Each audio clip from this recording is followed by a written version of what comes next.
আসলে আমাদের ওই রাস্তা হওয়ার পরে চওড়া, চওড়া রাস্তা হয়েছে যাতে ফুটপাতটা থাকে।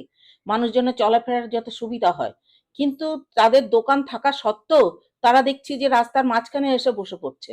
এটা তো ঠিক নয়। আমরা বারবার বলেছি, মাইকে দিয়ে অ্যানাউন্সও করেছি, কিন্তু তারা কথা শোনেনি। এবং এর মাঝেও আমরা দুবার লোক পাঠিয়েও ওয়ার্নিং দেওয়া হয়েছে, সেটাও তারা কথা শোনেনি। আজকে একদম আমরা ট্রাক্টর দিয়ে লোকজন দিয়ে আমরা পাঠিয়েছি। ভবিষ্যতে মানে কাল থেকে আমরা ৬টা লোক ওখানে নিয়োগ করে দিচ্ছি এবং তা সত্ত্বেও আমরা এই ট্রাফিক পুলিশ ওসি এবং আমাদের কোতোয়ালি থানার আইসিকে আমরা চিঠি করছি যে আমরা ফুটপাত যাতে ফাঁকা থাকে। এটা ওনাদেরও একটা দায়িত্ব আছে, সেটা করবে।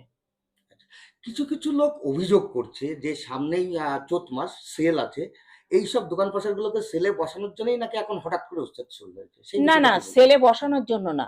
সেলে বসার লোক আলাদা আছে। তাদের তো আমরা গত বছরও আমরা পাবলিক লাইব্রেরিতে বসিয়েছি। এবারও আমরা পাবলিক লাইব্রেরিতেই বসাবো এবং আমরা তার জন্য পাবলিক লাইব্রেরি বুক করেও রাখা আছে।